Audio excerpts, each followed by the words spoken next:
अस्सलाम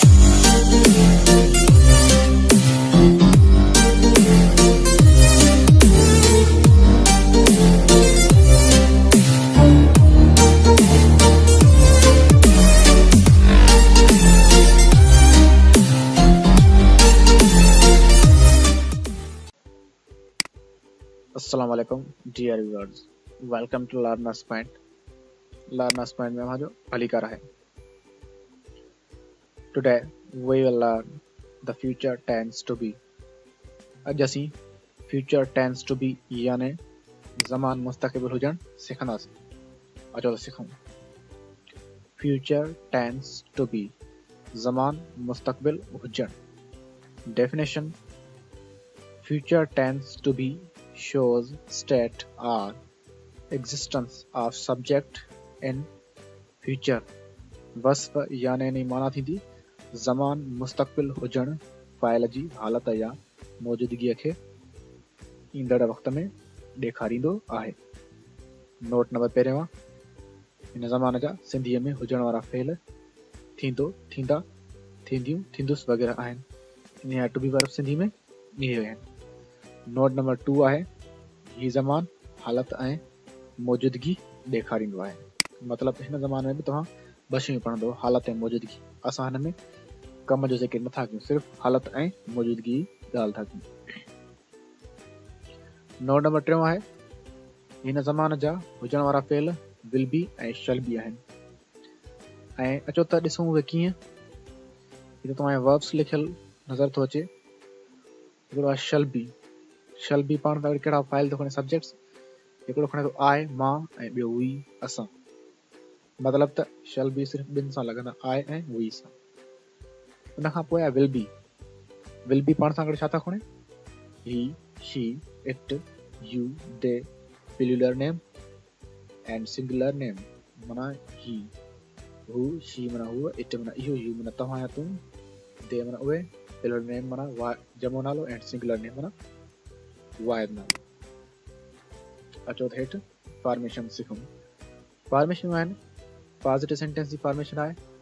उन में तव्हांखे पहिरियां सब्जेक्ट रखिणो आहे, प्लस ॾेई तव्हांखे शल बी, विल बी यानी जेके बी वर्ब्स आहिनि, प्लस स्टेट एक्जिस्टेंस ऐं प्लस कॉम्प्लीमेंट।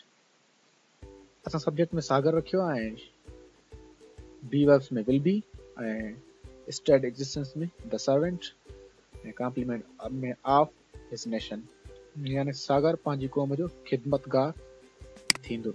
यानी पॉजिटिव सेंटेंस जी फॉर्मेशन आहे। इन में आकार थो ॾेखारे। उन खां पोइ ॿियो नंबर जुमिलो आहे नेगेटिव सेंटेंस यानी नाकारी जुमिलो। इन जुमिले जी फॉर्मेशन मां सिखंदासीं त इन जुमिले खे नाकारी कीअं बणाइजे, इनकार में कीअं मटाइजे। जीअं पहिरें सब्जेक्ट ॾिनल आहे, उन खां पोइ शल या विल बी वर्ब्स में अची विया, प्लस नॉट ॾेई ऐं प्लस बी ॾिनी ऐं उन खां पोइ प्लस स्टेट एक्जिस्टेंस प्लस में कॉम्प्लीमेंट रखणो आहे। जीअं असां लिखियो आहे, Sagar will not be the servant of his nation यानी सागर पंहिंजी क़ौम जो ख़िदमतगार न थींदो। फॉर्मेशन तव्हां पढ़ी अचो त हेठि टी ते था। 4 नंबर आहे इंटरोगेटिव सेंटेंस यानी सवाली जुमिलो, सवालिया जुमिलो। अहिड़ो जुमिलो जंहिंमां सवाल ज़ाहिर थिए। अचो त फॉर्मेशन आहे कीअं।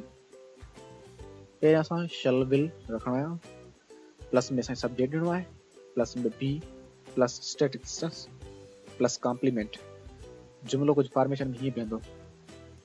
यादि रखो त जीअं असां फॉर्मेशन ॾिनी आहे, उन में मुंड में शल विल आहे त उन हेठां उहो ई रखणो आहे जेको सब्जेक्ट सां गॾु लॻे थो। जीअं सागर आहे सिंगुलर नेम सां मथे बयानु करियासीं, सिंगुलर नेम विल लॻंदो।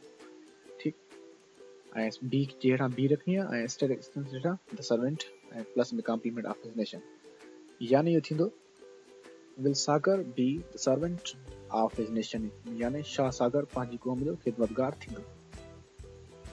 चौथो नंबर आहे इंटरोगेटिव एंड नेगेटिव सेंटेंस यानी सवाली जुमिलो ऐं नाकारी जुमिलो। यानी तव्हांखे जुमिले में सवाल बि ॾींदो ऐं इनकार बि ज़ाहिर कंदो। अचो त कीअं।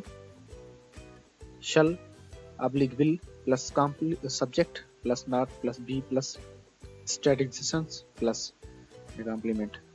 जॾहिं जुमिले जे हेठां असां रखंदासीं लफ़्ज़ त बीहत हीअं बीहंदो, will Sagar not be the servant of his nation यानी शाह सागर पंहिंजी क़ौम जो ख़िदमतगार न थींदो। एम्फेटिक सेंटेंस जीअं ॿिनि टेंस में पढ़ी आहे, हिन में नोट थो ॾे। अच्छा, नोट ॾिसूं कीअं थो ॾे। नोट ताक़ीदी जुमिले यानी एम्फेटिक सेंटेंस में शल जी जाइ ते विल ऐं विल जी जाइ ते शल इस्तेमालु थींदी। यानी जीअं आई शल बी अ टीचर त उहो एम्फेटिक कंदासीं त I will be a teacher थींदो। या ॿियो मिसाल वठूं, ही विल बी माई स्टूडेंट। जेकॾहिं इहो बयानी जुमिलो आहे हिनखे एम्फेटिक में वठण लाइ ही शल बी माई स्टूडेंट्स।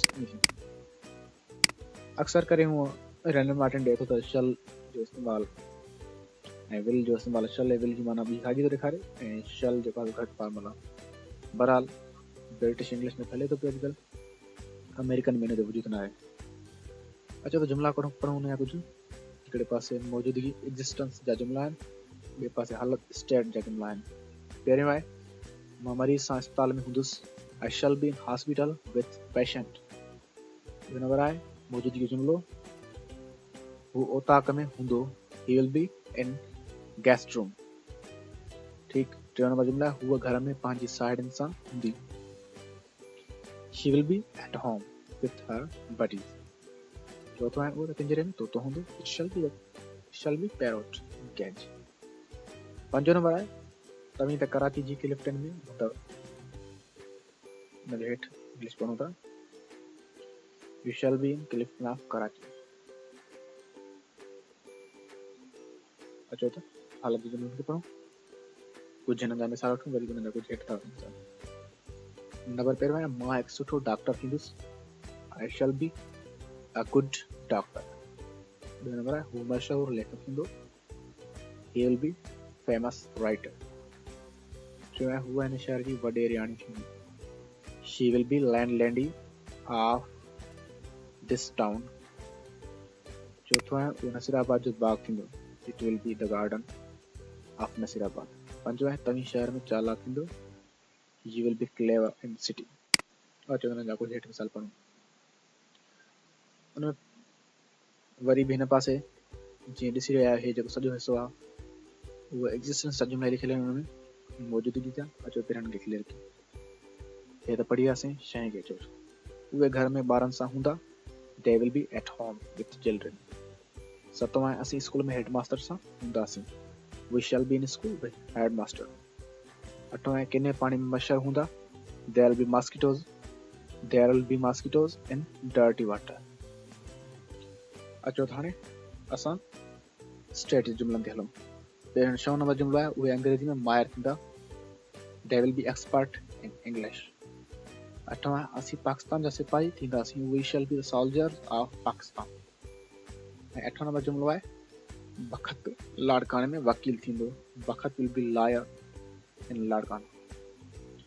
नाज़रीन, इहो या कुझु जुमिला असांजा फीचर टू बी टेंस। अगरि तव्हांखे हिन खां वधीक सिखणो हुजे त असांजे कमेंट बॉक्स में ईंदा ऐं असांखे कमेंट कंदा, पर असांजे वीडियो खे ज़रूरु लाइक कंदा ऐं चैनल खे सब्सक्राइब कंदा। महिरबानी।